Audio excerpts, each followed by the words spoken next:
The Hogwarts Legacy PS5 exclusive quest is now detailed in a trailer and a blog post. I'm going to give you all the details about the Hogwarts Legacy PS5 exclusive quest and the potion. I don't like this. I think it's going too far. This feels like a step back to a bygone era.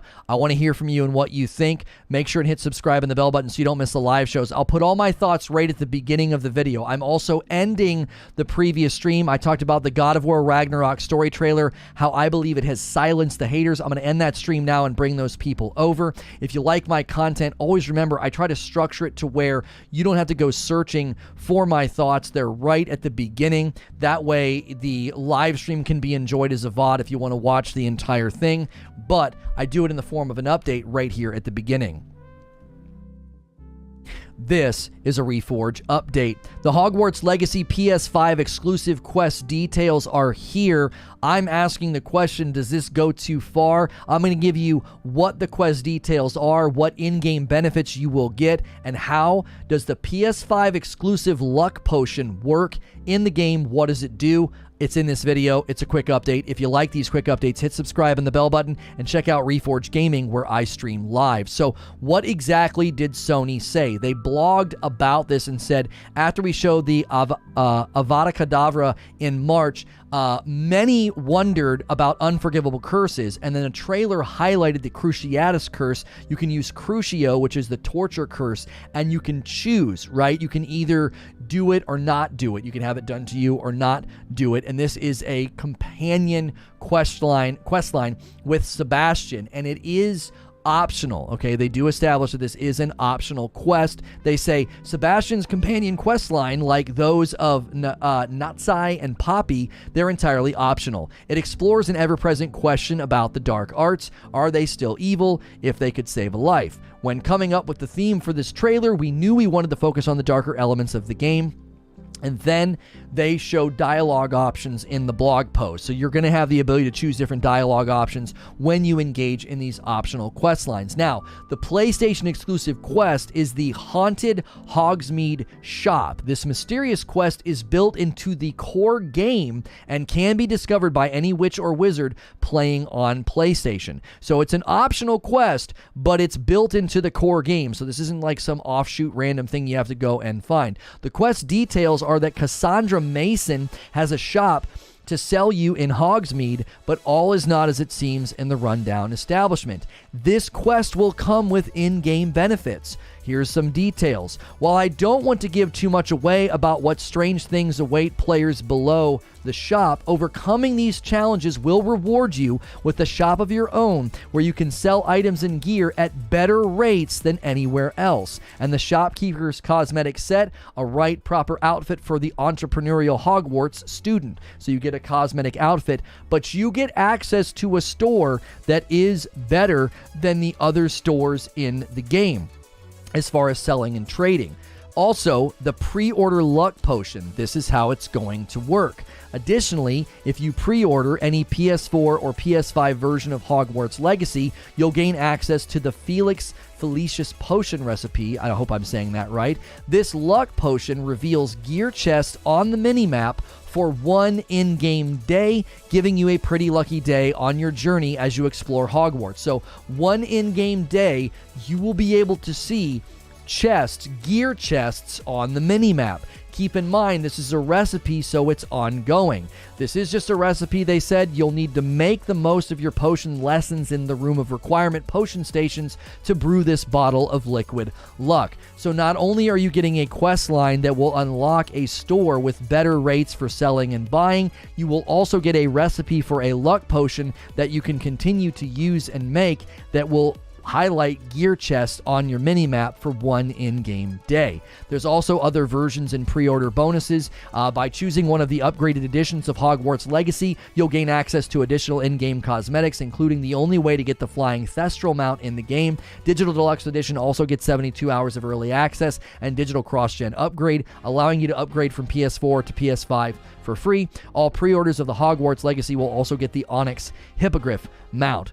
I am asking the question, is this going too far? I think it is going too far. I think this level of in-game benefit, core gameplay changing things like this feels like a bygone era. I don't mind exclusives when they're like cosmetics. Even retailers do that. If you pre-order or buy the game from GameStop or Best Buy or whatever, you get some cosmetics. I don't like this. I'm going to play the game on my PlayStation 5 because of the DualSense controller features. That's valid. That's a valid thing to do. It's their own hardware, but all these other things really make me feel uneasy. I don't like going back to this era of buying pieces and quests and items and restricting them to one platform. Many people think I'm a PlayStation fanboy, but this is one area where I'm saying, hey, I don't like this. I wish we would move on from this type of exclusivity. As always, if you like my content, hit subscribe and the bell button. Check out Reforge Gaming where I stream live, and I'll see you in the next video. All right, let's chop this one up. My camera is not right. I'm like off to the side in that recording. Whatever. It wasn't that bad. But what do you guys think? I didn't put the link to this stream in the previous chat, but it looks like Redirect worked very well today. Already 400 people here. Thank you so much for a strong Redirect. Remember, those of you that are super loyal, super awesome, and watch all of my content, this is a new video.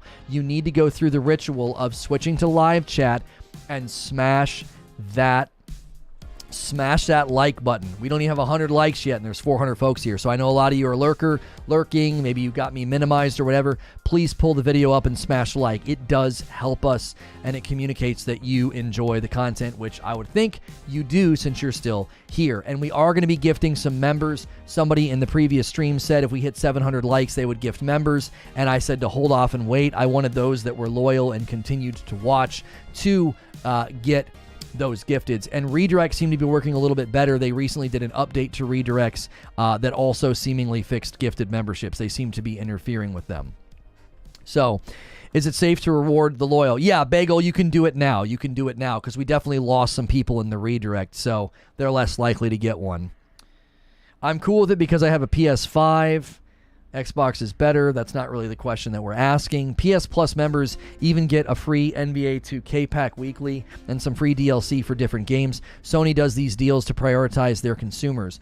I don't mind that, though, because that's a perk and a benefit that is tied up to like a subscription in a particular game.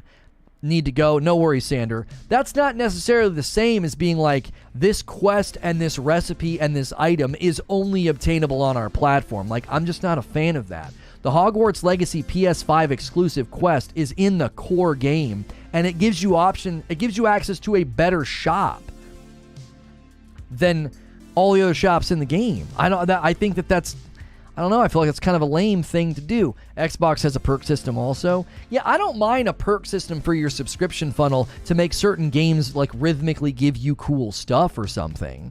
This is going to become more common, says Eugene. Well, I would like to say I don't like it. It's not that I can't support it. Like, I have to buy and play the games. I don't think this is a strong enough reason to like boycott. I definitely don't think that.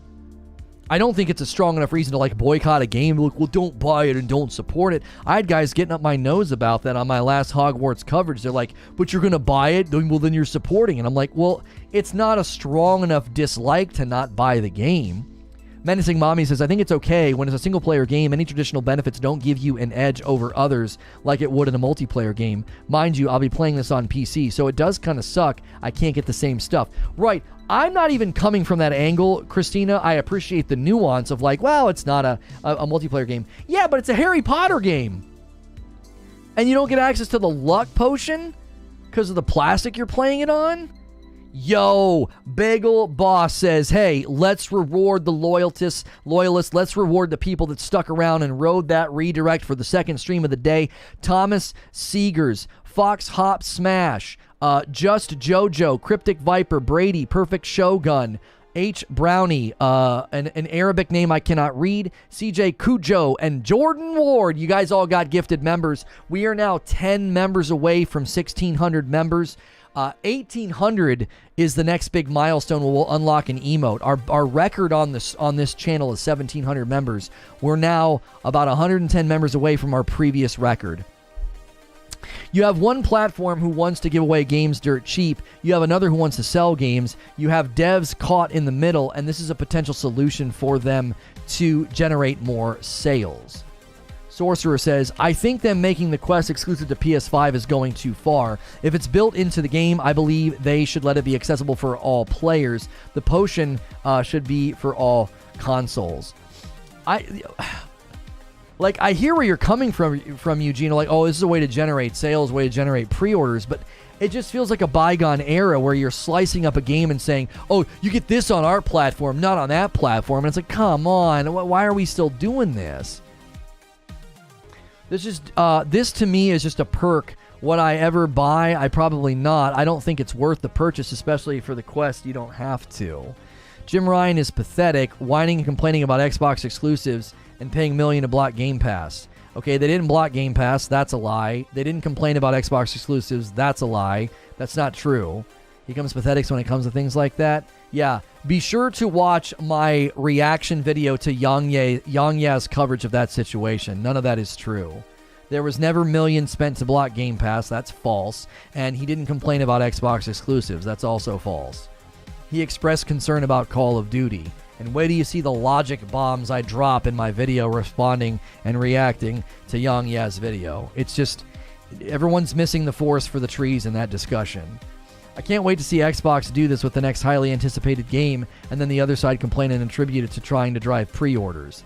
I'm saying I don't like it. I've had so many people tell me I'm a Sony fanboy, I hate Xbox. I'm sitting here saying, no, I actually think this is bad for gamers. I don't think you should be buying a game and getting less game, less content, less quests, less items because you bought it on a different piece of plastic. I think that that's stupid. There's undercurrents in the industry driving this, says Eugene. Yang, yeah, out. Yeah, I like Yang. I do. I like Yang, but I don't think his coverage of the situation was particularly very good. And I think a lot of people have bought into the mentality that, like, they're being hypocritical. Okay, well, I eviscerate that viewpoint in my video this afternoon on Reforge Reacts. I believe the luck potion will be available in the game without the quest. You just get it later in the story. No. Nope. I don't think that's true. If you pre-order the PS5 or the PS4 version, you'll gain access to the Felix Felicius potion recipe. It's a luck potion that reveals chests. As far as I know, wherever I've read the description of this, it's a PS5 exclusive. The luck potion is a PS5 exclusive. If it's not, that doesn't take away from my position. Because the PS5 exclusive quest gives you access to a shop that's better than all of the other shops in the game.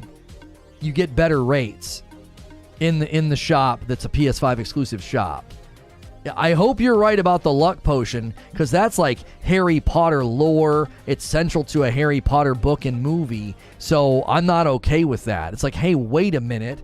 That's a pretty big deal in the Harry Potter verse. You can't take that to one platform. I don't think that's good treatment of the content. I don't think that's that's fair to the fans. And I don't like using the word fair. Are chests static? I don't know, Fuzzy. The quest is exclusive, so you get it earlier. I think it's a timed exclusive. I don't think the quest in the store is a timed exclusive. I think that's a generous read of this. That is a generous read of the PlayStation exclusive quest, the Haunted Hogsmeade Shop. I don't think that's true. It's going to happen to a game. I want to play at some point. I'm not going to like it. I just have to accept it. So it reveals chests. So are the chests still there and are there other ways to reveal them? I don't know. Hogwarts Twitter page said 1 year. I'll try to find it. Okay, try to find it for me. That doesn't change my position, but it's at least some... No, that doesn't even make it any better. Who the frick cares if they get it a year later? Like, my gosh. Unless they have plans for this to be like a live service game like Destiny, so you're still playing in a year. This is, to me, is just a benefit. It's irrelevant to me. It's just something you can already do in most games like this. But this game, nah, not buying it, don't need to. The potion's a sugar pill. It didn't actually make Harry lucky. It made him high. Wow, That's not what's up for debate right now. I fully believe, says Boogeyman, that I should be able to buy a full version of a game on any platform it's on, cutting content to make something exclusive to one platform or another nonsense no matter... Oh, it's nonsense no matter who does it. No one would be playing this game next year unless there's DLC. That's what I'm saying. Like, who cares if it's a year exclusive unless they have ongoing plans to expand the game? You know what I'm saying?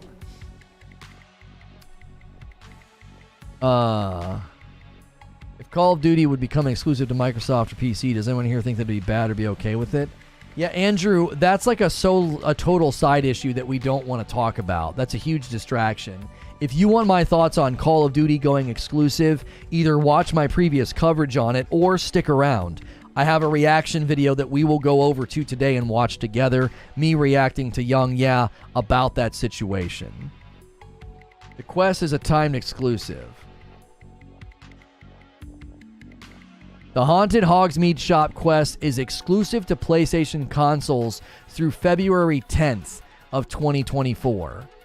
Okay, so I don't... Thank you for that. There's an image. You guys want to see the image? I'll show you the image he just showed me. I don't think this is photoshopped or anything. We also have a tweet.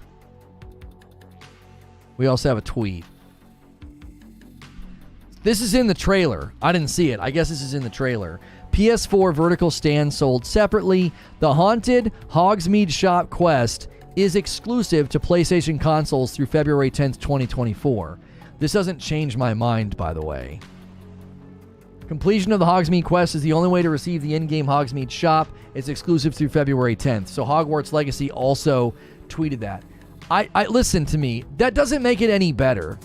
It doesn't make it any better. Guys, we continue to get more and more people coming into the stream. Do me a favor. You got to remember, I know I'm still streaming and I've been streaming for 3 hours. We're only 16 minutes into this. This is a new stream and a new video. Please take a second to like the vid. I know that probably gets annoying, but if we have the first video perform well with likes and this video tanks, that's not good. They're going to be like, what happened? The same people were watching.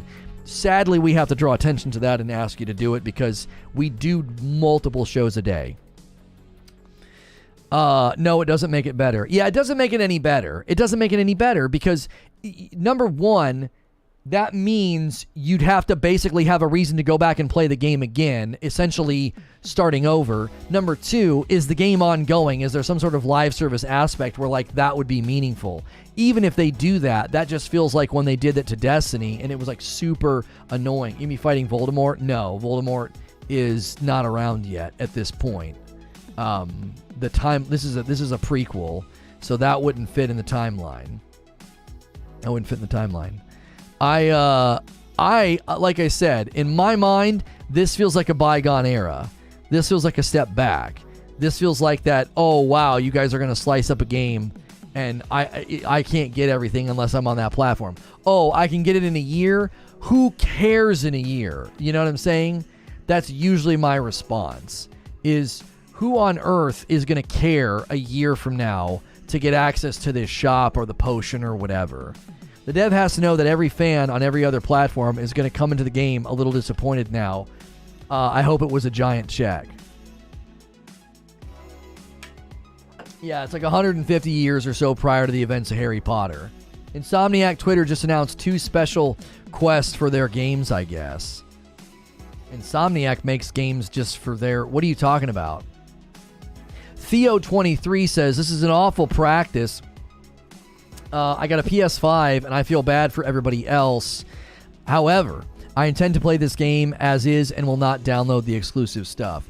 Well, I'm going to play it on my PS5 as well because I want all the DualSense features, but I don't like the practice. I'm trying to remain consistent. I call this kind of stuff out. I fight for the user. That's what I always said when I covered Destiny. Is that I fight for the user. I fight for the gamer, and I think that this is bad for gamers. Hey, TaylorMade gifted 5 memberships to the community, and they are going already. Kyle Bunya, Pochita, Targaryen, Cornell Collins, and Troy Addict all got gifted members. I recognize almost all of those names. I think that puts us very, very close to 1,600 members. The record on the channel is 17. The record on the channel is 17. Let me check. Let me check where that puts us. And it is rewarding people according to loyalty. We are at 1595. We need 5 more members to hit 1600. I love seeing really active chatters, people that rode the redirect and came to the second stream. Some of these people might not even be here because the more loyal you are, the more likely you'll get one. So thank you very much. We're now 5 members away from 1600. That's crazy. We're pushing back. 1700 is the record.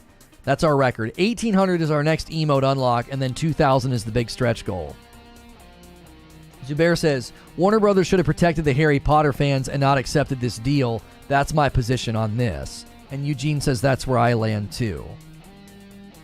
Listen, I don't want to sound like I'm defending Sony because I'm not, but ultimately Warner Brothers could have said, we would prefer our game not do that, right?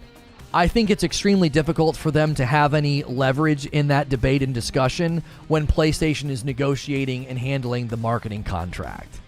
I think it's incredibly difficult to expect Warner Brothers to be like, no, we don't want to do that. You had people, we entered into a contract for the DualSense features and all those extra awesome things, and you're marketing it for us and you're putting trailers on your PlayStation channel.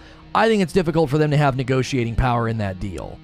Yo, Rainbow taking us to the next milestone, 1,600 members. We are now 100 members away from our previous record. Ben Allen, Christopher Christensen, Navs, Rips, Runs on Plants, and Enjoy. You guys all got gifted members.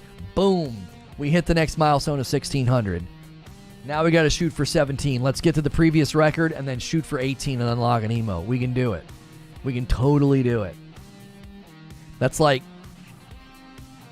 each milestone just takes 20 generous folks to be like, here you go. Here's a 25 spot. $25. We'll pull 5 people in. That's it. That's all it takes. It adds up real quick. Duper says better luck next time. Yeah, Duper's been a good contributor today. I'd love to see Duper get one. You guys remember when we did that? We gifted until Boogeyman got one. I kind of feel like I want to pull out a hit and say, let's go till Duper gets one. I don't know the relationship between WB and Sony, but if WB accepted a Faustian bargain, that's on WB too. A Harry Potter IP needs Sony to market them.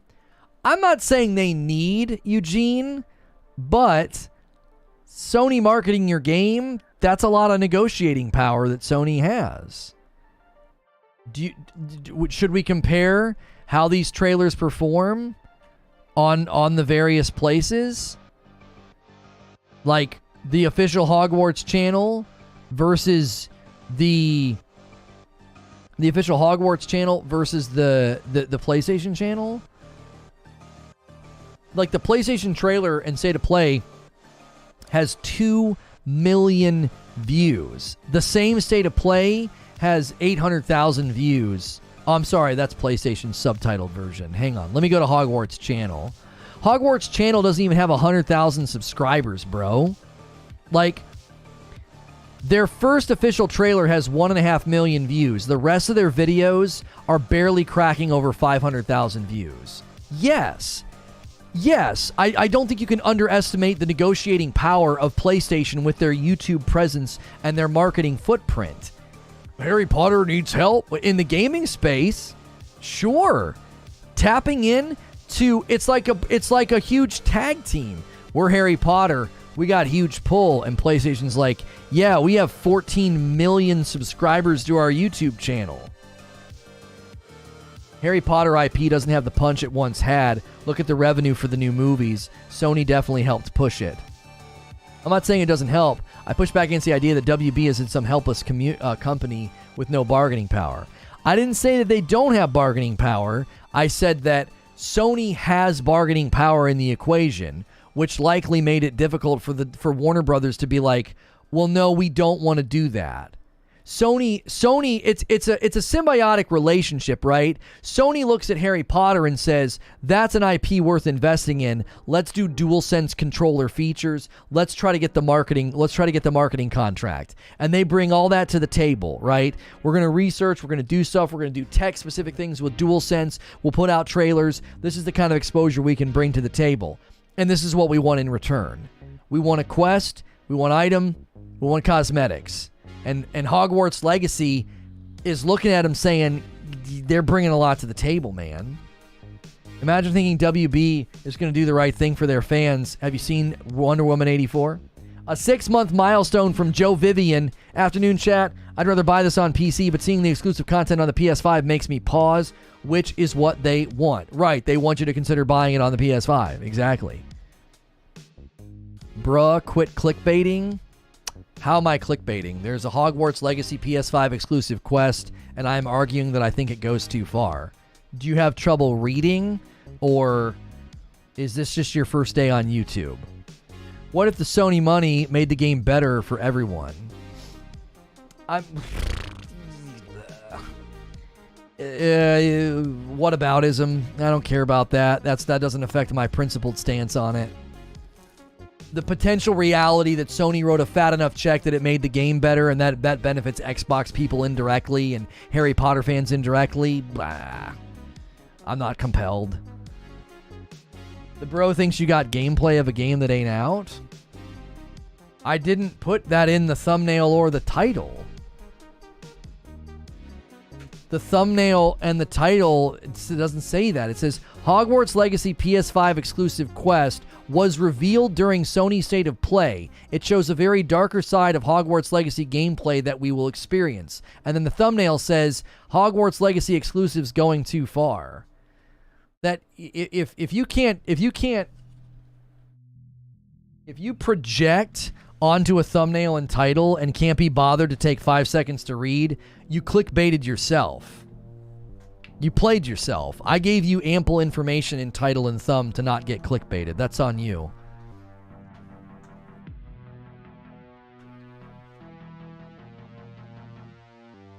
Homemade honey mustard. My wife she came up with this homemade Uncle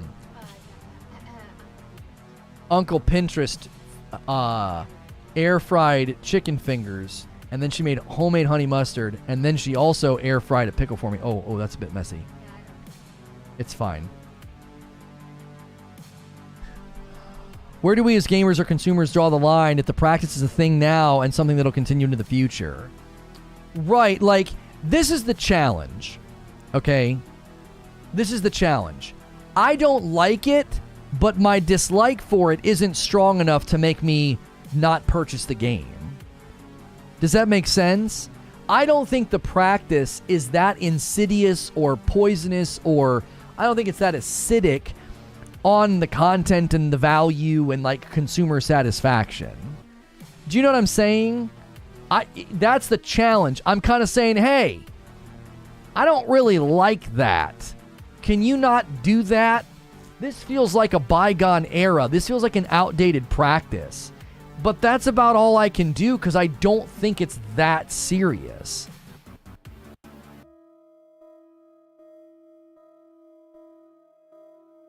was diagnosed with POTS this morning. Now unable to go anywhere without a wheelchair. Was perfectly healthy. This conversation is definitely helping a lot today. What is... diagnosed with POTS. What is that? Your heart increases by 30 beats per minute or more, usually within 10 minutes of standing. Oh, somebody said their wife had this. The postural orthostatic tachycardia. Yeah, postural orthostatic tachycardia. Your heart races when you stand. Jiminy Christmas. Somebody in here said their wife had that. That sucks, bro.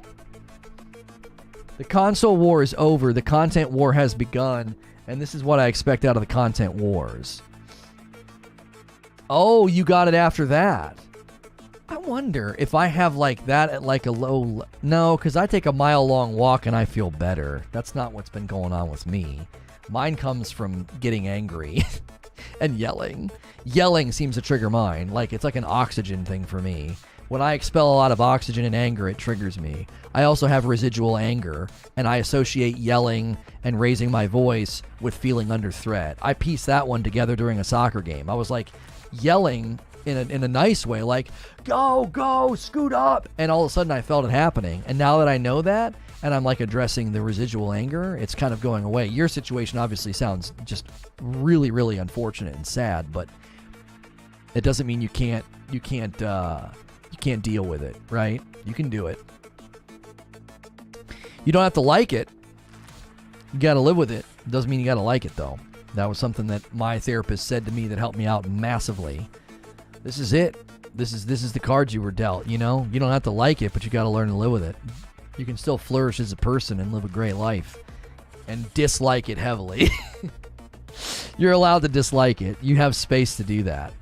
I don't mind exclusive content for platforms that pay for the content. I don't think enough people engage in all the content in any game to make exclusive content a deal breaker for me. Yes, the Hogwarts Legacy PS5 exclusive quest is not a deal breaker for me. It isn't. I'm fine until I stay up longer than 5 minutes and then game over. There are folks with far worse. Yes. I guess you missed yesterday's small state of play. Mantis, shut up, bro. I wouldn't have been able to cover it anyway. I coach my daughter's soccer on Tuesdays. I wouldn't have been able to make it anyway. We're going to get Avada Kedavra. Avada Kedavra is in the game, yes. I don't know if we get it, but it's in the game. I imagine we're going to have to use it. We're going to be fighting stuff that we got to kill. Can't just stun everything, you know. You know, stupefy. All right, he's knocked out for a few minutes. You know what I mean? You know, expecto sleepiness. Like, you know what I'm saying? I think we're going to have to be able to use Avada Kedavra to kill people because we're fighting some pretty nasty things in the trailers. Would your view be different if you didn't have a PS5? No, I would still buy the game. If I didn't have the PS5, I would still buy the game. It's a huge game. It's going to be super, super popular. And number one, I'm a YouTuber. Number two, I actually think it looks like it's going to be a really, really great RPG. One of the things I've been saying about Hogwarts Legacy gameplay is it's going to surprise people with its depth as an RPG. Like, I think like review headlines are going to be literally that. I've said this so many times. Hogwarts Legacy, surprisingly deep RPG.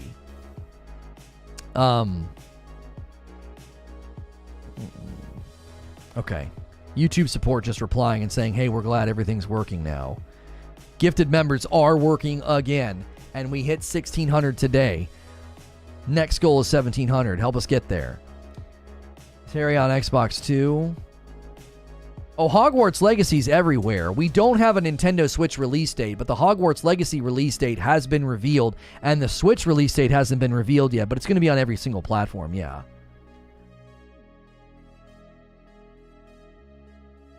No day one for me. This is a 2024 purchase. So you're going to buy it when all that stuff evaporates, all the exclusives evaporates. Joe Vivian's going to gift a membership to get us started. Cameron Vesey got that gifted memberships. Congratulations, Cameron. Thank you so much, Joe. Getting us started, keeping the gifted members going. Did you see Sony buying Square Enix? Their Japan division, maybe.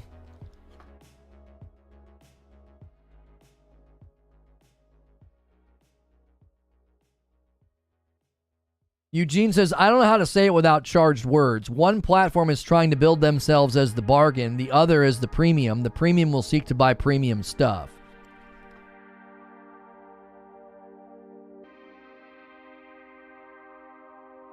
The devs are going to seek to maximize sales on the premium platform.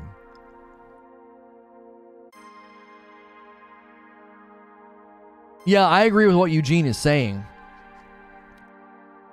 No, I agree with what Eugene is saying. The platform that is fostering a community of people who play games through subscription service is going to be less likely to get these things unless Xbox starts throwing money to say, we need our games on Game Pass to have more stuff. Microsoft veteran David Berger is leaving Halo Dev 343 Industries. There goes another one. The shakeups are continuing at 343.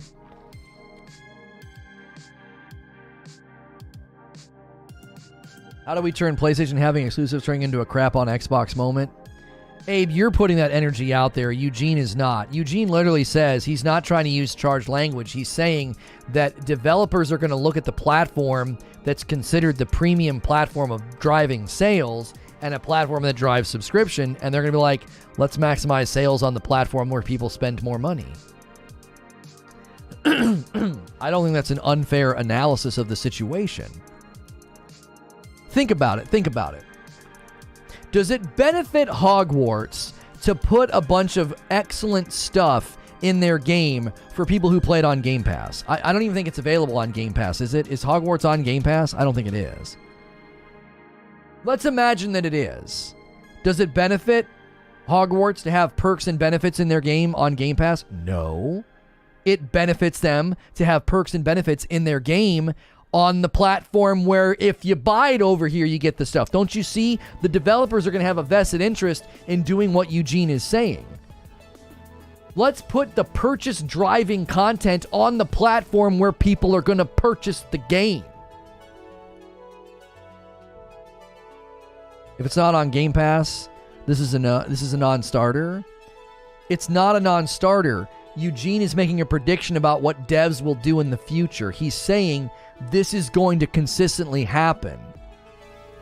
It doesn't benefit a developer to give away quests and cosmetic items to people that are subscribed to Xbox Game Pass. That money goes to Microsoft. It benefits the developer to put the cosmetics and the quests and the unique items on PlayStation, where that will have a direct correlation to purchases. This isn't us dunking on Xbox. You're misunderstanding the point that he's making. He's saying the developers are going to look at this and come to that conclusion. I think it's a pretty good prediction. We're not saying one's better than the other. We're saying these realities are going to have developers responding in this way. To be clear, if I understand the practice, I understand the practice. My issue is that content being locked wasn't crafted for Sony. It's just locked a portion of the base game. We don't know if it wasn't created for Sony. Sony could have specifically asked for a particular type of quest or something. We don't know that. It's very likely that it wasn't crafted for Sony, but we don't know that. We can't say that conclusively.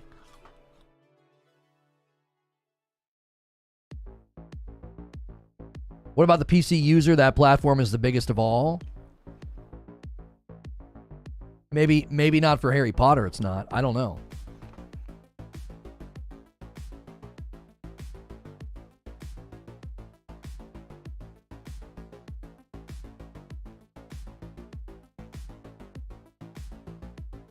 Read last. Kingdom Hearts needs to come back to PlayStation. That has nothing to do with the discussion.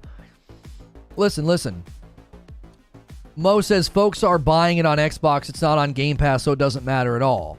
You're not seeing how big this forest is. You can't leverage a player base that won't or is more hesitant to buy games to entice devs to put more paid content on the platform. You have to understand something. Warner Brothers is likely looking at potential sales projections and PS4 and PS5 market saturation compared to Xbox. That's already a factor. It's already a factor that they're likely going to sell more copies of their game on PlayStation. So Warner Brothers is looking at that. You don't think they're looking at the ecosystem shift on Xbox and thinking, maybe we'll sell more copies on PlayStation because, I don't know, Microsoft constantly bangs on the drum of day and date. If our game isn't on Game Pass day and date, that consumer base is less likely to buy our game because of the ecosystem that Microsoft has fostered. We're likely going to sell more copies logistically because of market saturation of the PlayStation 4 and the PlayStation 5 exceeding that of the Xbox Series 1 and the Xbox Series X. But also, the ecosystems are entirely different. Let's put the purchase incentives on the PlayStation market. That's what he's saying. That's the point that he's making. He's not dogging on Game Pass or Microsoft. He's saying, look, developers are going to look at these two different ecosystems and they're going to put the purchase motivators on Sony's platform because that's the platform where people are buying games in greater numbers. It's not a dunk. It's a prediction based on consumer behavior. How many people in this chat, this chat's a microcosm of the gaming world, how many people in this chat say, I'll wait for it to hit Game Pass? I've seen people say it. Is it on Game Pass? I'm not going to play it then. Is it on Game Pass? I'll wait. I'll wait for it to hit Game Pass. I'm telling you, you can't. I don't like what they're doing with this game. I don't. I think grabbing quests and items and restricting them to one platform, I don't like it. But I can totally see developers saying, if you're going to create extra incentives for purchase, do it on Sony's platform. They got more consoles in circulation, and their ecosystem is one where people buy games.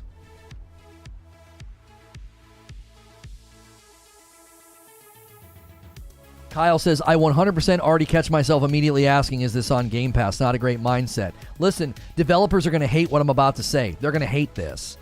Do you want to know what I do every single time? Developers are going to hate this reality. They are. Do you want to know what I do every time a new game releases? I check Game Pass first. That's a feather in Microsoft's cap. That ain't a feather in the dev's cap. That means I run to the funnel of, do I have to buy this or not? And I know that's not the best way to handle it, but I'm trying to cover games, record games. I'm trying to spend less money. I'm trying to be a frugal consumer. That's already having an effect on how I look at game launches. I run to Game Pass and I check it first. What do you think devs think about that? What do you think they're going to do?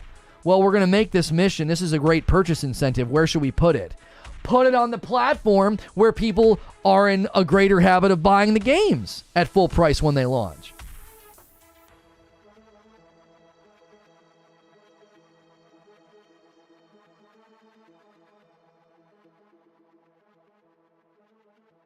Abe says, if Hogwarts was being on Game Pass day one or at any point, I would agree with Eugene, but I don't think that argument is valid in this situation. There's no indication they'll be on Game Pass. You're not interacting with what Eugene said. Eugene is not saying it's on Game Pass and therefore that's why they did this. He said they're going to the platform that has promoted itself as the premium platform where people purchase games, and this will impact the future decision of devs as well. It being on Game Pass is superfluous to his point. It's not the point that he's making. Certainly if something's on Game Pass, it'll drive this point home even further, but it doesn't have to be on Game Pass. It's an Listen, Mo was in here telling me hammer and tongs, knockdown, drag-out fight back when we were comparing PlayStation Plus and Game Pass. And you want to know what he told me? Over and over, I was told big first-party titles will come day and date. If not, PS Plus is dead on arrival. You can't drive home that messaging about day and date, day and date. You can play it day and date on Game Pass, and it doesn't affect the user's mentality. It does affect the user's mentality, because Mo's in chat right now saying, I'm still saying it, he still thinks PS Plus is dead on arrival. Why? He is hook, line, and sinker bought into the dogma of day and date on Game Pass.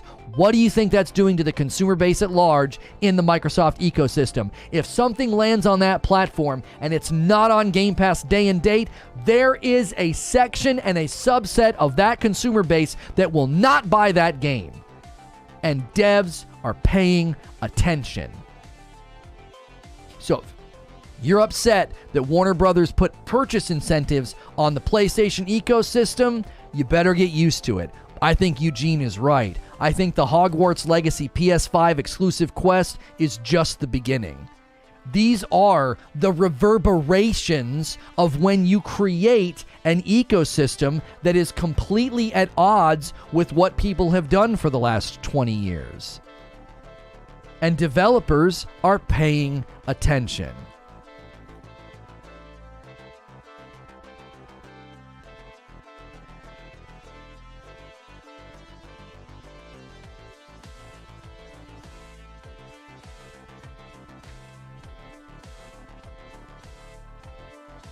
Not changing what I'll say, 2024, it'll be day and date. Well, you're like 0 for 5 on predictions about what these companies will do. You were wrong about Call of Duty going exclusive. You were wrong about God of War getting delayed. There's a handful of other predictions you've made that have already not come true, homie. You don't have a great batting average. There's no way that Jim Ryan's telling people on earnings calls that they're not going to do that with day and date, and they're going to do it within 2 years. You want to talk about being removed as a CEO post-haste and being sued by your shareholders. Yeah, let's just throw massive revenue funnels away.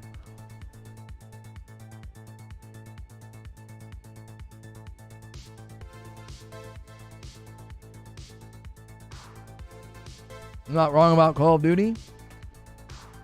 Really? There's literal articles where Microsoft claims to be repudiating the market restrictive actions of Blizzard Activision acquisition by saying they have no plans to put Call of Duty exclusive and that it wouldn't be profitable for them to do it. But sure, you're not wrong about Call of Duty going exclusive. How many times do they need to say they're not going to do it? The contract they offered with the 3-year extension was a leverage game. They have no plans to rip that game off that platform. You're not gonna deny 48% of your purchasers the ability to buy it. No, I'm not going to cover the ID at Xbox show today, no. Because of the PS5 Quest in Hogwarts Legacy, I'd rather play it on PS5 because of that being... Yeah, you're going to feel like you're getting a more complete experience. If you're just tuning in, we're discussing... They outline the details of the Hogwarts Legacy PS5 exclusive quest, and it gets you access to a shop that will be better than all the other shops in the game. They've also said that it's a timed exclusive. Your tune changed on Call of Duty? My tune hasn't changed on Call of Duty. I have a reaction video today for a Yang Yes coverage of it. Everyone's getting that situation just embarrassingly wrong.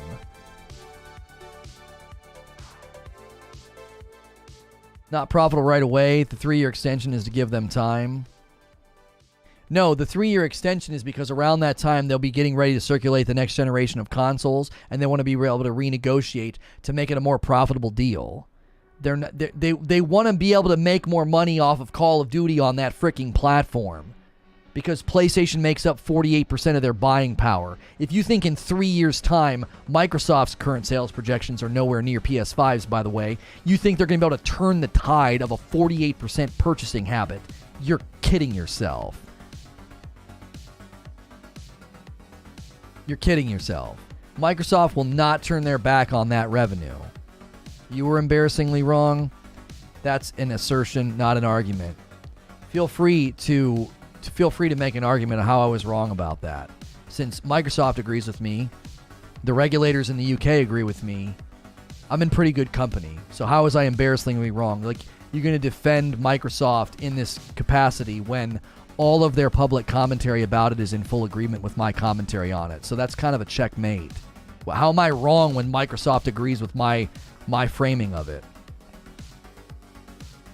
I'm biased, but I try to put it down when looking at trends and understanding the stuff right in front of me. Again, no one is saying that all Xbox players don't buy games. The problem is that not enough people buy games as opposed to waiting for it to come to the service. That's the thing. This is what always happens when we have these discussions. So we're talking about the Hogwarts Legacy PlayStation exclusive, Haunted Hogsmeade Shop Quest. That's the name of it, right? That's what we're talking about. And we say that we see a trend pushing more companies to doing this. And the trend is there is a subset of the Microsoft Xbox Game Pass ecosystem that doesn't buy games because that's what Game Pass brings to you. You don't have to buy games. The video about Phil Spencer lying was embarrassingly wrong. Another assertion. So do you just repeat assertions and rephrase them, or do you make arguments? Because it sounds like you're just repeating an assertion. What was embarrassingly wrong in my coverage of the Phil Spencer lying video? I've not changed my position, and my position in that video is fully lock in step with Microsoft's public dialogue about Call of Duty remaining on PlayStation. Again, you are woefully mistaken if you think my take in that video was wrong, given that the UK regulators and the CMA and Microsoft agree with me. Will you be checking out the beta this weekend on PlayStation? I think if I can get in. The Fury game literally couldn't project enough sales on Xbox to justify DLC. Off topic, but have you already discussed another 343 employee leaving? We've not discussed it. I mentioned it in passing. I don't want to sidetrack this discussion to talk about that. But we did mention it in passing, yes. The Slipspace engine lead? Oh, gosh. That's who that person is? The Slipspace engine lead? Yeah, Callisto Protocol basically said they will never be on Game Pass because it doesn't make sense. Oh, it's an open beta? Okay, cool. I thought you had to like... I was worried you had to like sign up or something.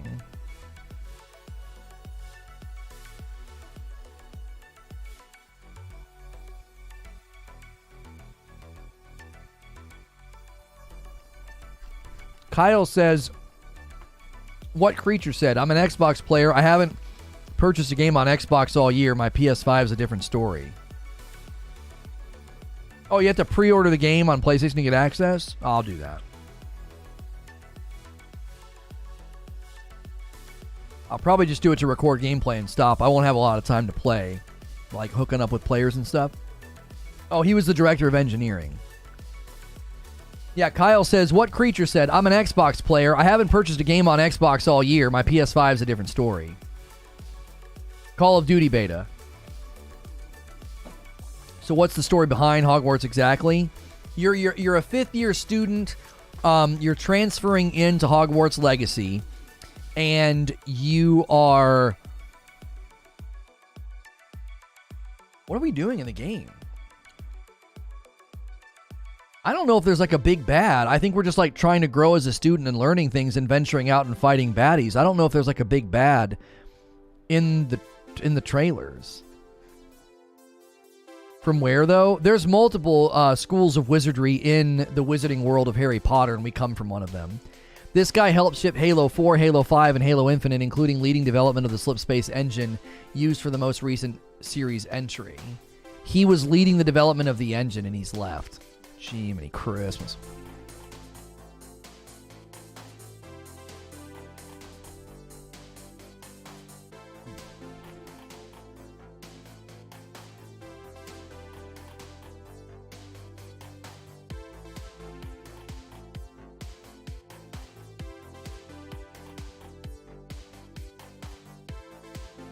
This guy ignores 99% of the games with full content parity coming to Xbox and PlayStation, but a Sony marketing deal game gets a timed exclusive is somehow means devs are against Game Pass. That's not what we said.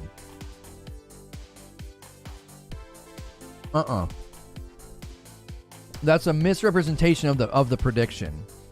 Eugene made a prediction, and I think it's a pretty good prediction, and the prediction is this. More and more companies are going to be trying to get you to buy their games because quantity of sales is very important, all right? There have been companies that have talked about this. There was a company that talked about how they made way less money, way less sales because they went on Game Pass, right? And they said that it wasn't a good look. Callisto Protocol said they'll never be on Game Pass. It doesn't make sense for their game, right? It makes more sense for like live service games with lots of monetization to be on Game Pass because you make a very, very wide funnel of entry and then you can make a ton of money on your monetization. So there are games that fit very well with Game Pass. There are games that don't. So games like Hogwarts Legacy that are single player and they really need tons of purchases and they need tons of, initial sales during the first month, they're going to be trying to motivate people to buy their game. One of the ways to do that is to offer incentives. And Eugene's point was the trends with Game Pass and day and date is going to drive more developers to say, if we're going to be giving incentives for pre-purchase and pre-order, let's stack them on PlayStation because that's an ecosystem of people that buy games at full price. They don't wait for them to hit Game Pass. They don't ask that question every time a game comes out. It's a freaking meme at this point. Every time a game comes out, the Xbox guys are in chat saying, is it going to be on Game Pass? I do that. I'm not taking a dig. I do the same thing. Game Pass, this is a feather in Microsoft's cap. Game Pass has impacted the market because the first thing I say is it going to be on Game Pass? It's the first thing so many of you say. What do you think a developer's going to think about that? Well, if this guy's going to choose between playing the game on Game Pass and buying it, let's put all the incentives for purchase over here. I'm not taking a dig. I do that. Thank you for the $2 tip, Doom. If your preferred outcome is to shut Game Pass down, that's not my preferred outcome. No. My preferred outcome is games make tons of money, so developers keep making more games. That's what I want. The more money they make, the more games they make. The more they invest in their size of their studios and their bandwidth, and we get better games.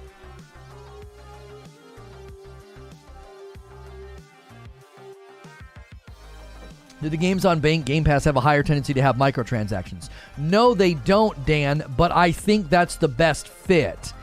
If you're going to make a game that's got lots of microtransactions, and I also said live service, like it's an ongoing thing, that's a perfect fit for Game Pass. Why? It's always there. You can always jump in and check it out and play it because, oh, they just did a new season, or, oh, they just did this new thing. Let me go check it out. Oh, I like this game. Let me buy the Battle Pass. Let me buy some skins.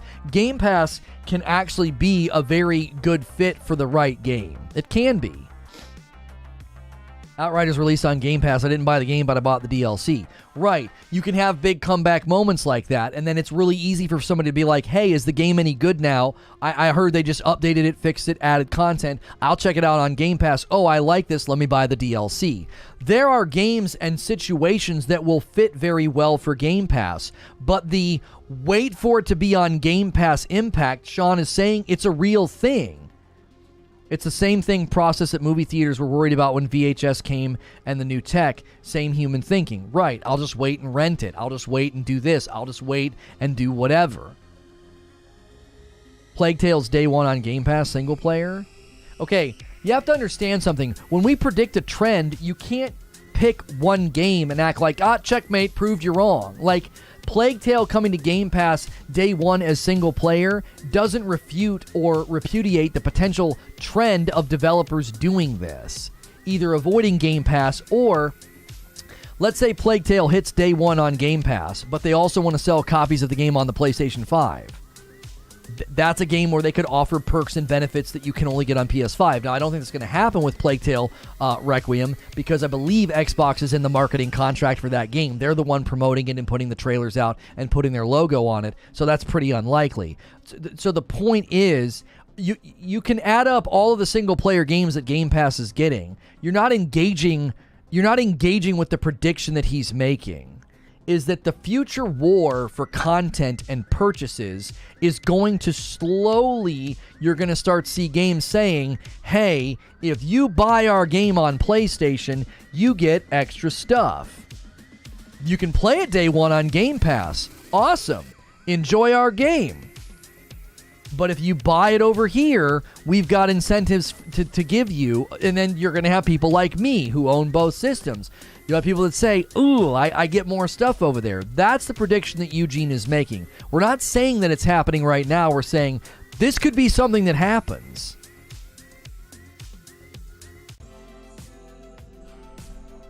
There's still plenty coming day and date on Game Pass. Yeah, and those contracts are pretty old, and we're talking about the future. Those contracts have been inked for a while.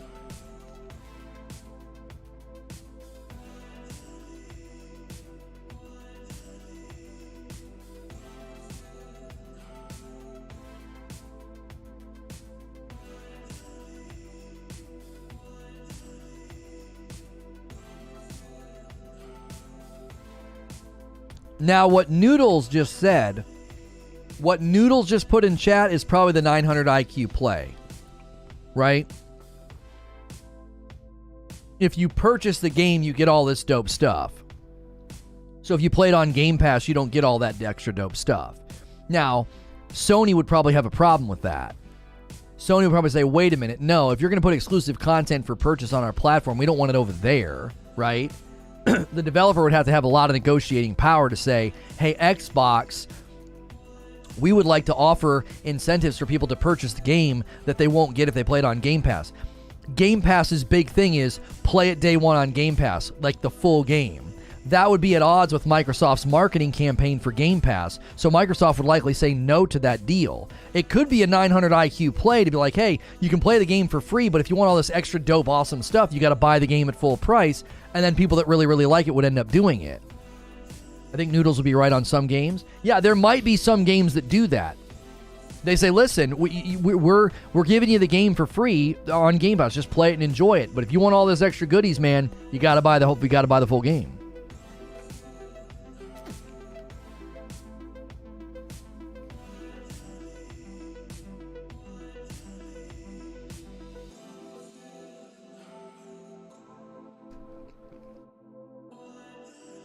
How long until we're paying $80 to $100 for cross-platform purchase of game titles? I don't know. Loved your God of War stream. Earned a sub here. Thank you. Imagine a content war, says Eugene. I don't know why y'all can't see we're in the beginning of a content war.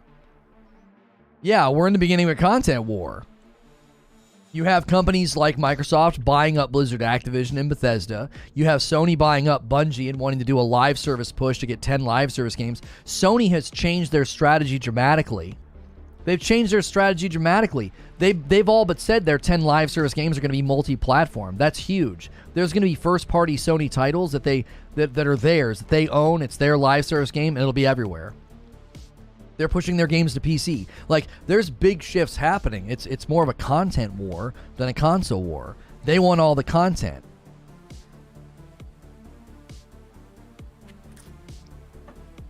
Free Game Pass is free. It's a subscription. You're not getting the game for free. If you're going to get pedantic about me saying free, then you're wasting your time. I wasn't implying that Game Pass was free. Everyone knew when I said play the game for free, they knew what I meant, right? There's a thing called basic interpretive understanding, that when someone says something like that, you know what I'm conveying. Do you honestly think in the 8 years I've covered gaming that I was like, yes, I intend with this statement to indicate that Microsoft Xbox Game Pass is free? Shut the frick up. Jiminy Christmas. I recently checked out games on Game Pass and literally wanted to buy a new Xbox. 100 games plus live gold to play online with a low subscription price. It really pays off.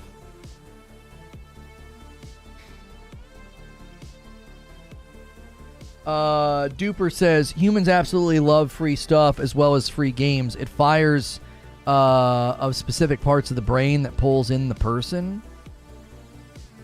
$100 a month is pretty close for free. Yeah, they're letting people, buy years of it for a couple of dollars. Wait till they raise the price. So your point of paying devs for day and date on Game Pass isn't the same? Oh, you're talking to Mantis. We're a little off we're a little off of the trail here, right? We've kind of gone off the trail. I didn't intend to get into a Game Pass Sony discussion. I think it's related tangentially to the Hogwarts Legacy exclusive, right? Like, this is tangentially related because I don't like the Hogwarts Legacy exclusive. I don't like it. This, again, it feels like a bygone era. This feels like a step backwards. Eugene's like, listen, this is going to continue. This is going to continue. When you foster an environment of more people purchase over there, let's drive people to purchase over there, that's going to have an effect, right? So the question is, does this have an effect on your desire to play or purchase Hogwarts Legacy? Does it? Does seeing the PS5 exclusive Quest and seeing that and saying, oh gosh, you can only get that version over there, does it have an effect on your desire to play and purchase the game? Sean Allen with a $5 tip through Super Chat. I think Xbox's move will be similar to Apple Music, where Apple does profit sharing with bigger artists to compete with other services. It'll continue indeed, says Cisco. Eugene says, the vast majority of the base content is available on all platforms. How do you get people on your platform? Right. That's the fundamental question Eugene is asking. If you can buy Hogwarts Legacy everywhere, right? If the base content is available on all platforms, how do you get people on your platform? How? You do it with exclusive content. Mo says, I'll still be buying on an Xbox. Chris says, no, I'm buying it.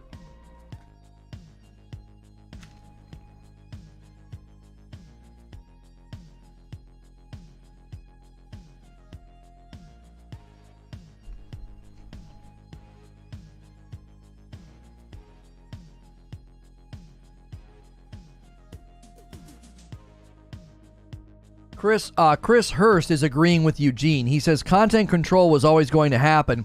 It's just a different mindset now than what console wars were. Exclusive games are cool, but the same game with different experiences is the battle. It's a fight for control of consumers.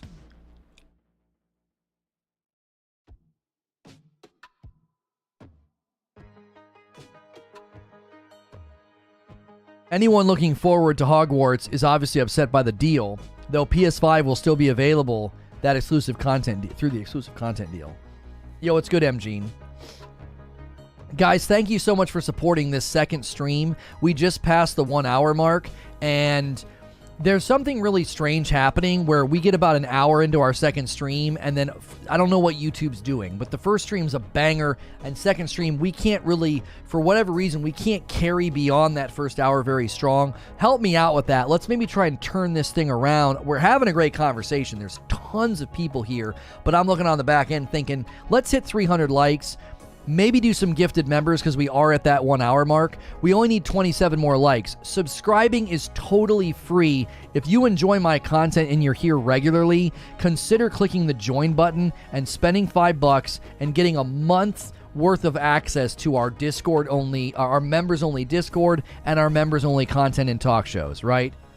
You got disconnection from chat? Yeah, see, I knew it. I was like, something's going on around this time every day. People get disconnected from chat, and it kills our momentum. It's like we shot out of a cannon for this stream, and right around the 1 hour mark all this week that's been happening. Like, they might be doing some kind of maintenance around between noon and 1, and it causes issues, and it just murders our viewership because it kicks people out of the stream. Doom says, I would prefer if Sony just made this game full PS5 exclusive only. I'd be less aggravated. That's always such a weird take to me, Doom. Discord only members, yeah.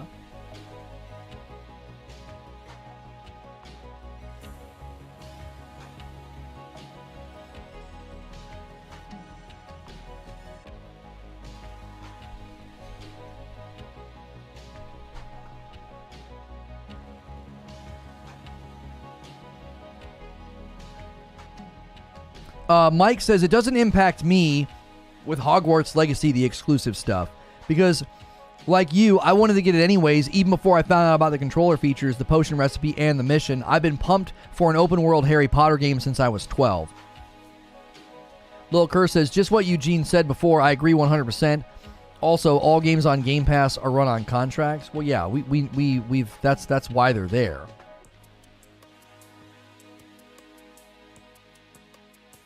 Game Pass is killing gaming. I can't wait for it to close up shop. Oh, I don't think it's killing gaming, and I don't think it'll close up shop. Not by a long shot. Not by a long shot.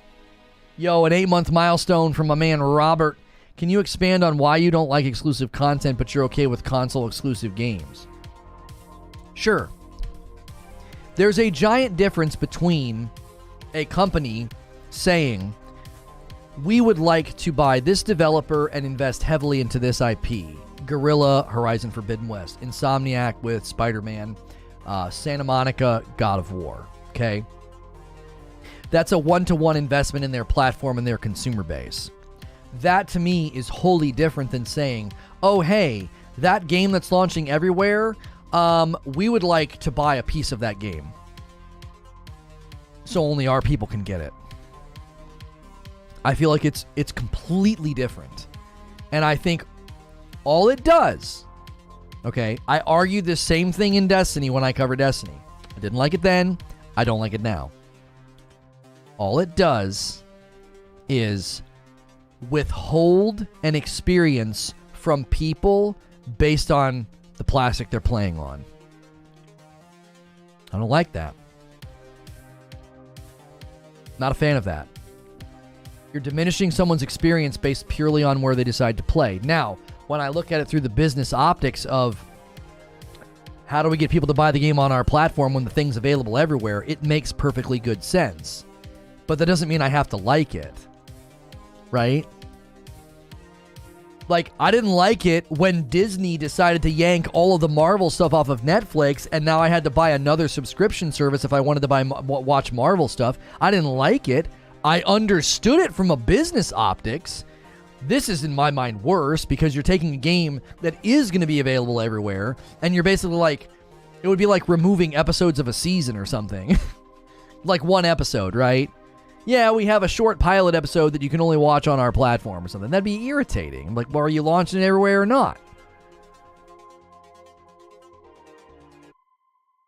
When Sony launches their multi-platform live service games, guaranteed exclusive content. Oh, for sure. When Xbox does Activision stuff, guaranteed Xbox exclusive content. Now do you guys see the point that Eugene is making? Eugene is saying, this will continue. This will be more normative. We are entering into a content war. Now do you understand? What he just said is a great summary. Sony is investing in 10 plus live service games, and they will be multi-platform. Dollars to donuts, those games will have exclusive content on the PlayStation platform. Microsoft bought Blizzard Activision. Dollars to donuts, when they launch a Call of Duty or a Diablo or a big multi-platform title, there will be exclusive pieces of content on the Xbox ecosystem. We are entering into a content war. That's the point. So we're not dogging on Xbox. We're saying companies are going to look at this and make those decisions accordingly to where they can maximize their sales.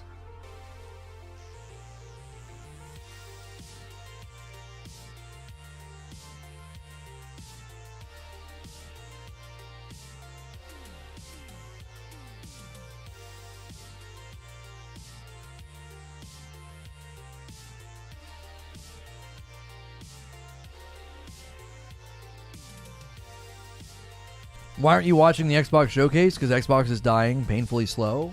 No, Xbox isn't dying. They had their best fiscal year last year. They're actually standing to... they actually are standing to have good growth patterns. They're not dying. They're actually on a good growth pattern. That's factually incorrect. They had their best fiscal year their previous fiscal year. They're on a good trajectory. And we covered the Xbox Bethesda showcase because it's massively consumed and watched, and they have some of the biggest titles in the dadgum industry.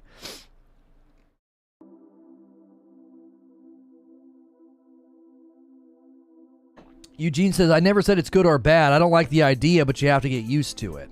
Yeah, Eugene's not saying this is good or bad. He's saying this is what's coming. We don't like it? Yeah, well, get used to it. It ain't going away. That's his point. That's been his point this entire time.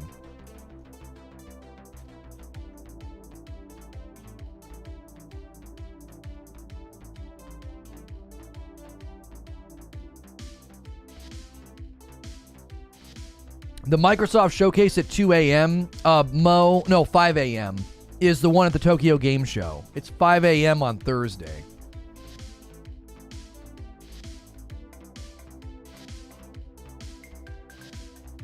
We aren't entering in anything. The publishers and the dev studios are entering into the war.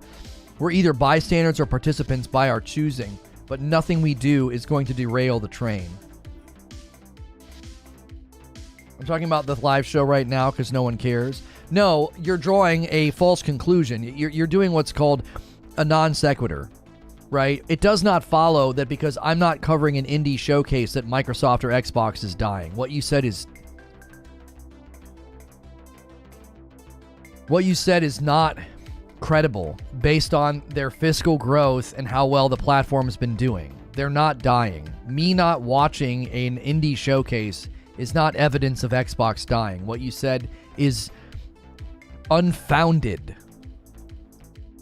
Listen, I interviewed the head guy from ID at Xbox. I did main stage interviews for the Purple Platform at E3. I sat across from the guy and interviewed him. Okay? I'm fully aware of ID at Xbox and what it brings, right? It having a lower interest and lower viewership and lower pull is not an indication that Xbox is dying.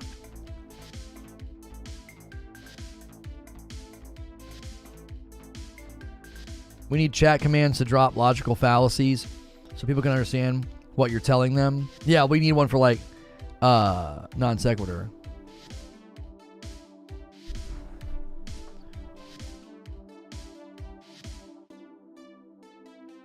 Press reviewers. Oh, I needed to be a press reviewer to request a key. Well, that's not what it says down here. That's why I got confused. Stupid food truck game. Launch today. We could have a video ready. This could be us. This could be us, but you're playing. I'm going to head off. It was a pleasure to be a part of the stream. Guys, before Duper leaves, let's try to get Duper a gifted member. Duper, just stay for 5 minutes. Can we do a gifted member run right now and try and get Duper? Duper was so positive, great contributor to the conversation. They would make a great member of our community. Could we go on a little member gifted train, like a little tear? If you've been holding out, now's a great time to do it. Let's try and get Duper. We did this for Boogeyman the other day. He's been in the Discord. He's been super positive. I'm putting out a hit and I'm putting out a call right now. I'll even lead by example. All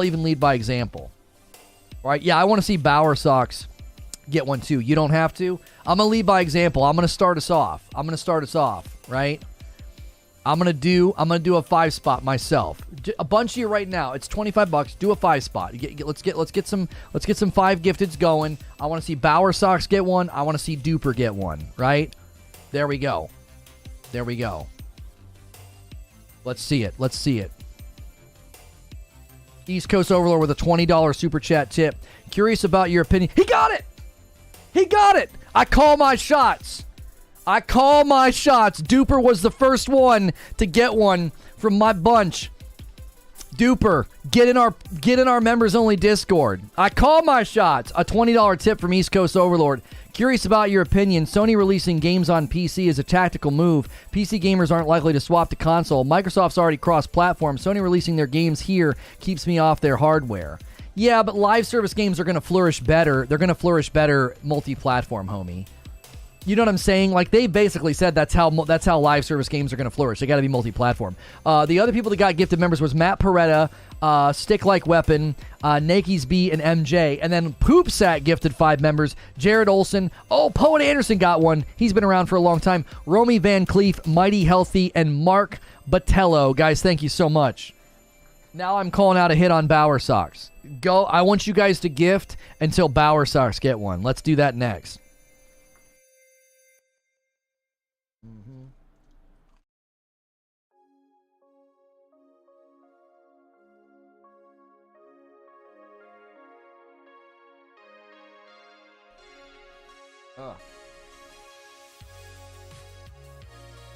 My man Bagel Boss just gifted 5 members. The Italian is here all the time. They got one.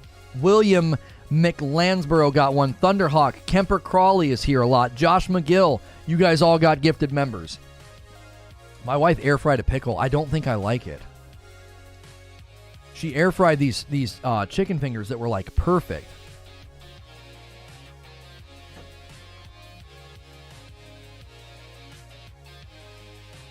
David Jacob, why are you showing me this video? Skybound Games 2022 Game Pass Showcase. What am I intended to see here? Stream popping off, let's go. That's right. The Big Con, Homestead, Walking Dead, Rainbow Billy. You prefer them pickles to be deep fried? I don't actually eat pickles a whole lot because of the sodium. I have to keep my sodium down because I have like elevated blood pressure. I got to be careful with sodium.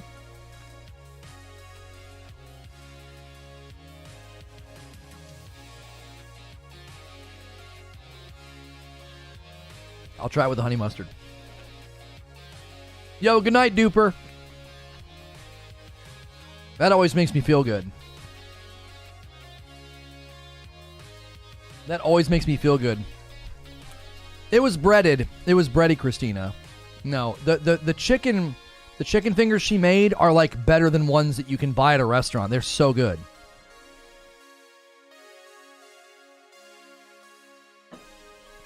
Stupid nutritional considerations. I've been feeling and sleeping 10 times better because I don't eat after dinner. I used to snack in front of the TV.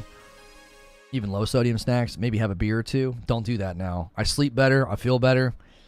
Making that little change, like cutting sodium and cutting and stopping eating after dinner. Why are we on a member train? Well, we're trying to push to the next milestone, and we're trying to get Bower Socks a gifted membership. I said, let's do it until Duper gets a member. And I led by example. I gifted the first batch, and Duper got one off of my batch. He was the first one to get one. And then Poop Sack did one. We're at 1616. That's a great member number. 1616. So we're inching our way to 1,700 members. That was our previous record. I'll get mine back on Friday when I get some coffee. Had to shift money around for new car payments and missed my resub date. This guy's shifting money around, chat. Take care of him. Bowers is a super loyal person. Super loyal member, man. Let's get him in here. Air Fryer's life. Hey, good to see you, Bellix. I like seeing folks return that recently started hanging out here. Glad to have you back. Glad to have you back. We had a timeout request. No. I don't want to do that today. I don't want to do that today. That's just super disruptive. It was funny. We'll do that every once in a while. Maybe on days of the week, we'll let you guys do the 5 for 5. You know, gift 5 and then time somebody out for 5. The pickles are. That's a thumbs down. Yeah. The idea is there. The chicken fingers with this honey mustard is. I would literally go to a restaurant and order that. Like, that's how good it is. Like, that would be the thing I would order. I'll order it here. And then I'll eat dessert after. No, go sit down. She said, no, sit down. None of that. None of that? What do you know? I mean, none of that. Been playing anything off stream? Soccer with my kiddos in the backyard. Been seeing my daughter improve at certain things is awesome. Seeing my son improve at things is awesome. I love seeing it. It's so cool. Yeah, I think YouTube's having problems again. What the frick is going on? Jiminy Christmas. If you guys are getting disconnected from chat and having to refresh, I am really sorry. This been happening all week. They fixed a bunch of the problems we were having. We're not getting the blips. Now we're getting weird chat glitches that's just murdering viewers. Like, we're just losing chunks of people. I'm really sorry. I hope they're fixing it. Because it's slowly gotten better. So this might be like the last reverberation of the UI updates that they're doing. It's doing something to chat. Hopefully it stops, because it's been killing our second streams. It's just such a bummer. We've been having a great conversation. I have more discussion questions. We're going to keep going. All right, we're going to press on. Keep gifting members to try to get Bower Socks in. Let's push to 1,700 members. We only need about 80. Paul says people want to time me out. Listen, if you guys want to do 5 for 5 right now and help us get to our previous record of 1,700 members, we only need about 80 members to get there. So if you want to target somebody for a 5-minute timeout, you got to gift 5 members. I'm going to go on to the next discussion question about the Hogwarts Legacy PS5 exclusive quest, okay? What if another platform does this with other titles? Will you feel the same way? Right? My chat just completely glitched on me. I have to reload it. I can't even see what people are saying. There, I fixed it. I had to literally refresh chat. I already have one request to time me out. Let's up that. Let's do it. I just disconnected from chat again. Yeah, I just disconnected as well. I had to refresh. K. Cole says I volunteer as tribute. I saw the blip in chat too, but I'm still good. Yeah, I had to refresh it. I had to right click and refresh. Anyone can time me out 5 for 5. It's a dare. King Arthur says it's a dare. He wants to be timed out. Seems chat's been tripping ever since you left the Legacy servers. Well, no, Legacy ingest servers wouldn't have any effect on the front-end chat. Front-end chat is all handled by the front-end servers in UI. The ingest servers, what they do is they receive my upstream and they send it to the video. So the leaving Legacy ingest servers would have no effect on chat. How did training go last night? Really well. Really, really well. The girls are playing great. They're really playing well. The thing that they're learning is when you challenge, you make the person play on your terms. A lot of the times they just sort of track the person and they're like afraid to poke or challenge. But in this age group, no one's going to finesse past you. Challenge them. Try to take the ball. You're going to disrupt their momentum. You're going to drive them to the side. the girls are almost too polite. It's like they won't play aggressive. That's the hardest thing to do with younger players is they all have like really nice, as far as I can tell, they got great parents. And they've raised very polite young ladies, and they won't challenge. They won't try to steal. It's like they're almost like waiting their turn for the ball. It's like, steal it, kick it. I'm not telling you to tackle them or punch them. Kick the ball, take it. Yeah, we're talking about soccer, football. My son is the same. Yeah, you teach them to be a nice young boy or young girl and share and play nice. And then in soccer, you're like, take the ball. It's like it's hard. They're like, I don't understand. Isn't that rude? No, it's not rude. Steal the ball. Challenge them every time. Make them play on your terms. Like this. That's what I'm like ingraining in them.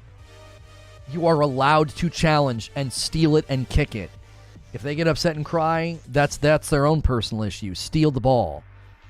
I'd feel the same way. I have my reservations about Harry Potter, Hogwarts Legacy. I have reservations about future game releases on other platforms. As of right now, I would still make the purchase. I enjoy gaming.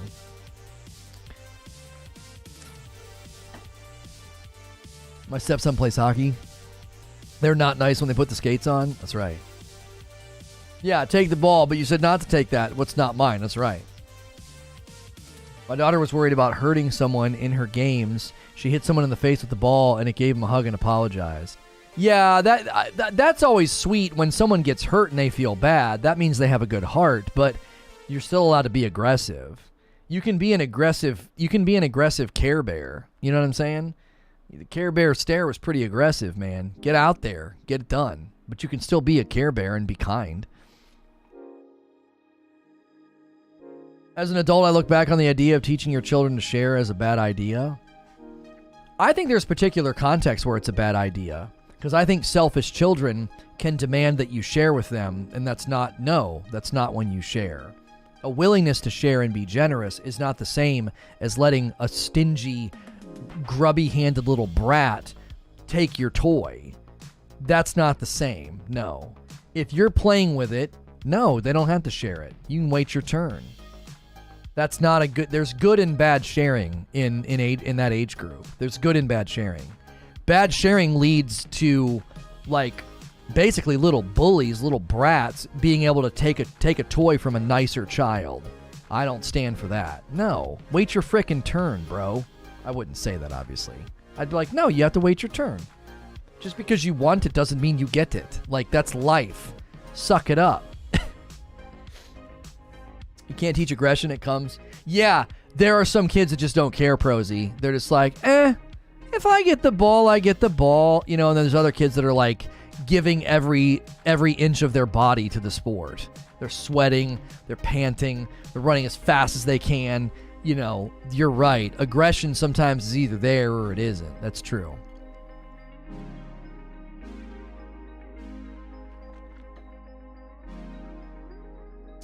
We're so far off topic. Dadgummit.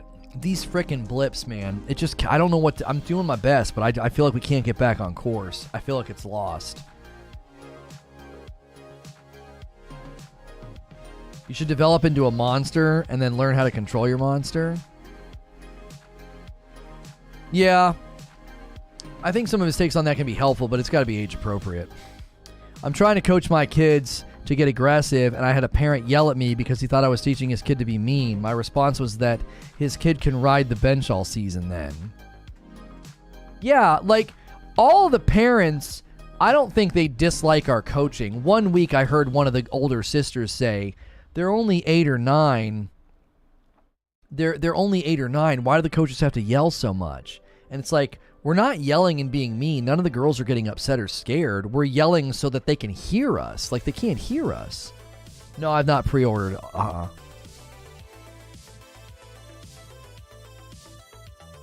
Always around the same time. Yeah, I think some of it is we can only carry momentum so far on our own. We need YouTube to pick the ball up, and they haven't been picking the ball up. I guarantee you, I would put money on the table. We're not getting good search click. No, we're not. We're getting a 3%. Yeah. Until they fix search, our afternoon streams are always going to be the harder of the two because we're naturally going to lose momentum and we need YouTube to pick up the ball. They've fixed a bunch of fundamental things that are helping us. Now they need to fix search because we're just not in search results in the afternoon. I refuse to believe the day after Hogwarts Legacy revealed the PS5 exclusive quest. We've covered this game before. Folks are looking for it. It's a hot ticket item. YouTube's just made some changes, and it's making it really hard on the back half of our second stream. We're just going to keep doing what we're doing. We're having a great day anyway. We're literally carrying streams on our backs. Like, this community is so loyal that YouTube's struggles haven't affected us that much. That's a sign of health. Like, we have a very good community here. A couple of months ago when they did this, it killed us. We couldn't carry the streams. Now it's like, oh well, that's kind of a bummer, and then we just keep going. I'm coaching a U6 clinic, and I have all 4 and 5 year old little guys. I'm trying to teach them to play a little more aggressive. 4 and 5 year olds, that's honestly, I don't even think you try to teach aggression. You do what you want, gangs, but I don't think you try and teach aggression. I think you try and teach fundamentals. They need to get good at kicking far and dribbling. That's it. You're never going to you can't get aggression from someone who doesn't have the basic motor function of the sport yet. They're too unsure of themselves. Aggression is born out of familiarity with the sport. So, like, for that age group, I think you just have to teach them the fundamentals. That's what I did with my son. And my son's a killer now. He's got a killer kick because I didn't focus on aggression. And the way I fostered aggression in him was keep away. Keep away, especially with a sibling, they will fight to keep the ball because they don't want to lose it. It's their sibling, right? So he developed amazing ball protective instincts when his sister started trying to take the ball from him. It's phenomenal watching him. Just amazing use of the body, amazing cuts and angles. It's so great to watch. I didn't teach him how to do any of that. I didn't. He's just instinctively doing it because he doesn't want his sister to get the ball. Were you a footballer? No, I wasn't. Fundamentals are 90% of the practice, but I add a little aggression to keep them in play because they give up once the bigger kid takes the ball. Yeah, they'll do two things, gangs. They'll give up once a kid takes the ball, or they'll give up after they kick the ball one time. No, don't kick the ball one time. Go after it. It's like, pretend it's yours. Pretend someone took your ball and you're trying to get it back. Like, don't kick it one time. Go get it. Because they'll kick the ball one time and be satisfied with that. It's like, no, you gotta go get that. Take it.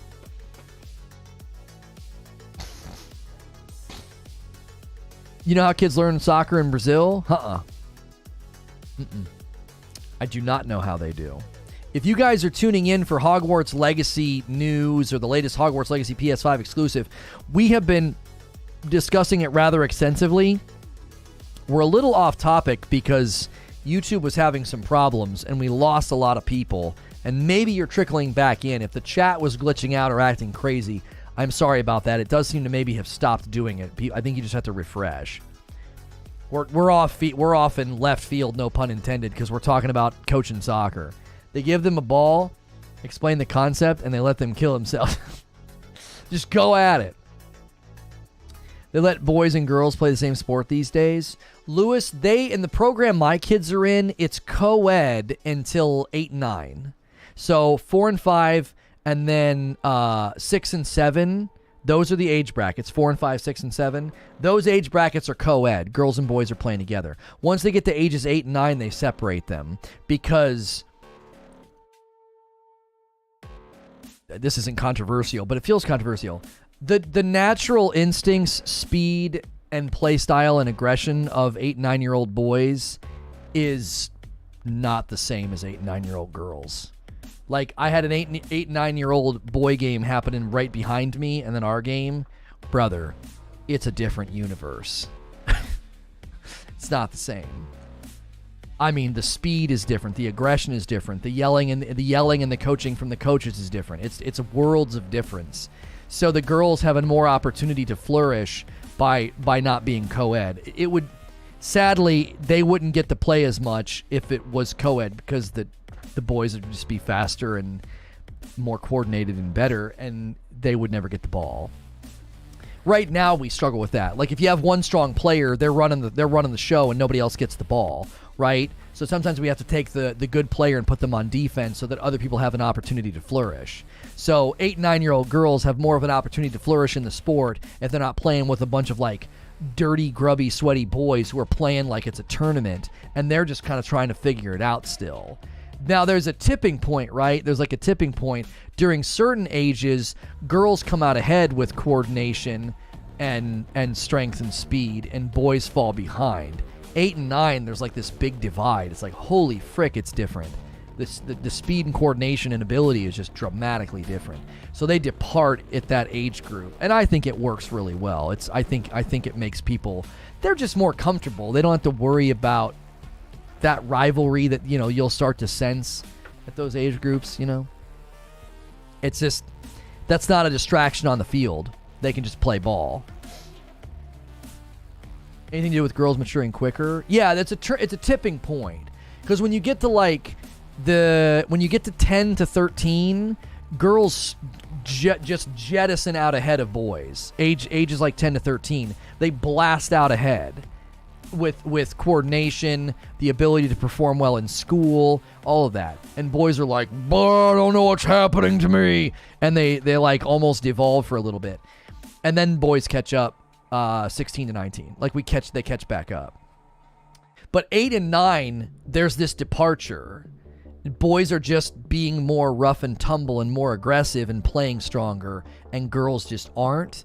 So that departure makes you separate that age group at that point for soccer, and it tends to do very well. In America, even our Boy Scouts are co-ed. Dan, do not take us there, please. I'm deleting that from chat. Like, for frick's sake, man. Don't take us into that discussion, please. I'm talking about coaching my kids' soccer games. God of War hype is real. Yeah. Our opening show today was about God of War. It was awesome. It was very, very fun. Will we ever do interviews and hosting again? I mean, I don't know. I enjoyed doing it. I want to do it again. There has to be the appropriate opportunity for it. It's not really a part of the business structure. You know? Not really a part of the business structure right now to focus on that. If those opportunities arise, great. You know, the biggest problem is, Mo, you know the history, and you know the minute they would throw me on a mic and a stage and a desk that there would be all these, you know, just absolute wolf crier tears. Yeah, you're gonna work with that guy? Like, yeah, I'm sorry you can't live with your own failure and miserable dead-end careers, but that's what they would do. That's what they would do. I'm 40, I can assure you I did sports when I was a kid, so did my mother. How old are you? What's Lewis saying? Back when I was a kid, girls don't do sports. I mean, when I was growing up in the 90s, I definitely think there was a trend. There was a trend, but plenty of girls played sports. I will argue it's more even now. I don't know if he was saying nobody did, but I think there was a definite trend. I think there was a trend growing up in the 90s, less girls, you know, would play sports or rough and tumble sports. Oh, that's totally different now. It's totally different. Like, it felt in the past like a 70, 30, 60, 40 split. Now it feels more 50, 50. Like, you go into schools and the programs are more split down the middle. When I was growing up, it was definitely like a 70, 30 split. Plenty of girls played, but not nearly as many as the boys. And I think that's just shifted over the years. It's a lot more even now, especially because you have sports where there's not a stigma. Like lacrosse is huge with young girls now, and there's more of an inroad to play lacrosse than there is like American football. So like that trend makes sense. I have to go. This blows. All right, we'll see you. Thanks for hanging out. Yeah, we'll do a member stream. It's not members already. No, we had some blips and some glitches, and when that happens, we're not getting new people. It's just the core audience now. YouTube's not putting us in search results. We are literally just hanging out as the core audience right now. Like, YouTube is having trouble in the afternoons. We're not sure what it is. My high school girls track, softball, and basketball teams won state all 4 years. Yeah. Track and softball was big back then. We didn't have I don't think we had. Did we have a girls basketball team back then? I think we did, but I still think less were playing. They had less people try out. They didn't have as deep of a roster. It's not that they didn't. I just think it was more heavily slanted towards the dudes back then.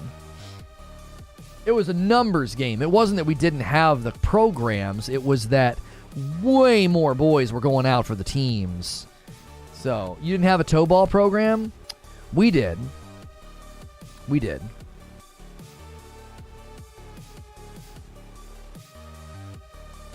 What'd I do? I just got here? No. It was a different guy, a different Lewis. What did he say now? Well, cheerleader ain't much of a sport, honey. You know, it's funny. Most of the cheerleaders I know would probably give them like a week of training. They would probably kick the crap out of you. Like, put some cleats on them and have them play soccer. They'd run circles around you. You know what I mean? Like, you can denigrate cheerleaders all you want. They are freaking tough as nails. I would not want to, like, if you took a cheerleading squad and you gave them like a month of soccer training, I wouldn't want to play against them. I'd be like, we've only been playing for 10 minutes, bro. I know, I'm just gassing. I can't breathe. My lungs are collapsing. And they'd be like, what's the matter? And they would just be running circles around me. They would be absolutely dusting me. They are very, very strong and in shape. You don't know what you're talking about. I'd be gassing. I'd be like, oh my gosh, I'm so out of shape. Yeah. I personally, not Luis Castillo. There's another Luis in chat. I don't want you in my chat with a joystick talking like that. So either course correct or, maybe don't come back. I don't want somebody in my stream wearing a Reforge Gaming joystick talking nasty about ladies. I got a wife. I got a daughter. I got a giant frick you if you're going to act like that. Earlier today, YouTube entirely crashed in the tab I was watching in. No idea why. They're doing something. They were doing something a week or two ago. It caused blips. Now they're doing something and it's glitching out chat. It's killing us in the afternoon. I don't know what's going on. I don't know what's happening.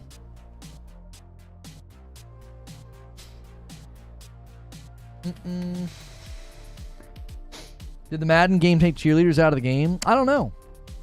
I'm not actually sure. Quick search can prove they're extremely athletic.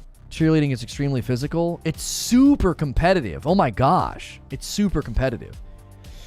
They're crazy athletic and it's super competitive. I've known people that coached it. I've known people that have done it. My gosh. I'm telling you, they would absolutely run circles around you. Mad respect for getting my last name right. Luis Castillo? Come on, man. Just because most high schools pick the prettiest girls doesn't make it not a sport. I don't even know. Is that the trends now? I felt like cheerleader tryouts were bonkers hard. I felt like it was bonkers. Like absolutely bonkers hard. You know what I'm saying?